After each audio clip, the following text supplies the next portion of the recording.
Hey, what's up gang? I'm Follygon here with your daily dose of ZBrush and work motivation. In today's video we will be taking a look at our very first hard surface model on the channel. It's a little space helmet from a concept by Peter Boehm.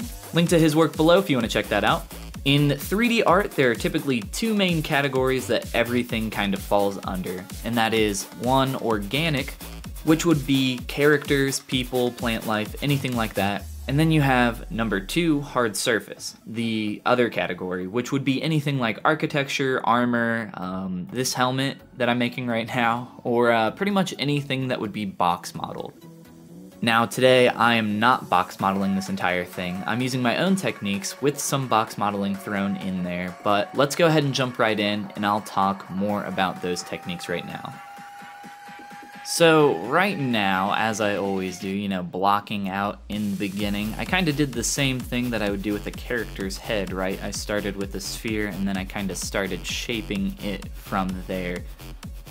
This time I'm using multiple parts though to attempt to, and I just pulled up the image there that you see of the concept. So I'm using those multiple parts there to kind of get that hard transition between those shapes. Quickly threw on the eyes there, trying to get that placement. Now that I have that image up there, you can take a look at the concept more while I'm working on it. And I'll probably be aligning the sculpt with that image a couple times later, just to make sure that I have all the proportions right. But first, I want to get all the parts in there initially before I kind of attempt to get it closer to that as well.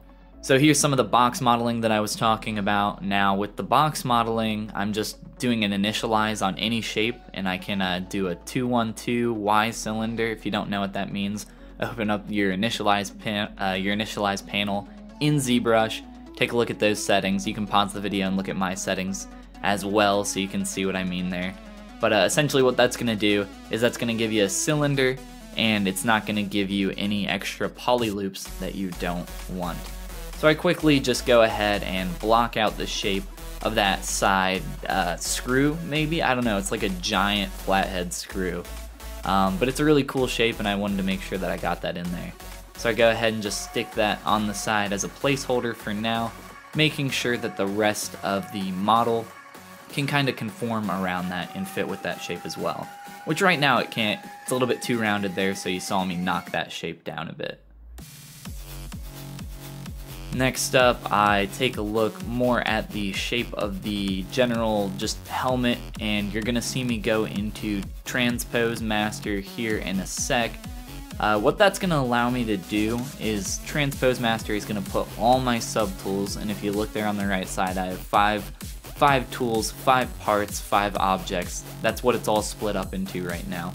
And what T-posing my mesh or transposing my mesh is gonna allow me to do is move all those together as if it was a single mesh. And what's great about Transpose Master is it's gonna knock everything down that I'm working on down to its lowest subdivision level, and from there I can readjust shapes, make any changes that I want, and then I can just go ahead and T-pose the mesh again. And what that's gonna do is it's gonna take all the changes that I made on that. It's kind of a proxy mesh, but it's gonna take all those changes and apply them back to all my individual subtools. So it's kind of like a quick way in Photoshop if you think of it as merging your layers.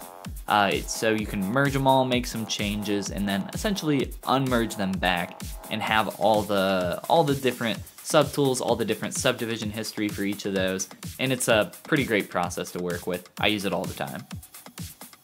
So here's that transpose, me lining up the image, making sure that everything fits together, making some changes to the overall shape, increasing the size of that screw, get it closer to the eye, I guess.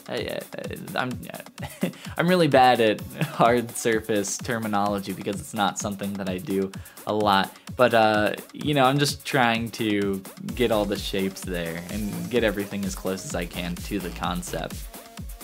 So next up, just making some adjustments more to the shape, size, and scale of everything to get it as close to that concept again as possible. I got a little confused there for a second and kept flipping around that screw. I had my perspective turned on and I couldn't get a flat perspective or a flat view on it, because every time I turned my camera, I'd be looking at it from a different perspective, and I just kept getting really confused and eventually figured it out. But taking a look at the eyes here, I'm just using the slice curve brush. You could use any of the slice or clip brushes. I prefer the slice brushes. And I'm using this to cut a hard shape to get a transition, just to get that initial shape. And then from there, I smooth back out the lens. Ooh, lens. That's that's what we're gonna call that, the lens, not the eye, or the eye lens. I don't know, we'll figure it out. So, what I like to do when I'm sculpting or when I'm modeling anything hard surface or just anything in general is throw a little bit of poly paint on it as quick as possible. You know how I've said in the past with eyes, it helps to paint your pupil just to kind of get an idea of where the eye should sit in the eye socket. Well, the same thing kind of applies here.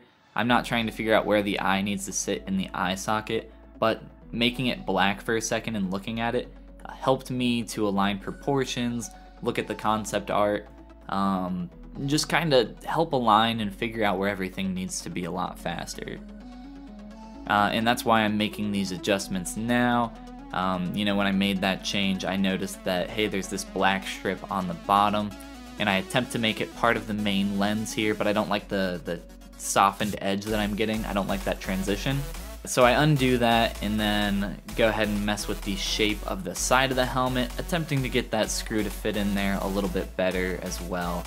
And you see me use some masking techniques here, and I'll do a few of these later, just little shapes. For that triangle though, I just threw a quick mask on there and then used my mask lasso to kind of cut the corners off and get a sharpened triangle, and then just use my transpose tool to kind of push that back into the mesh.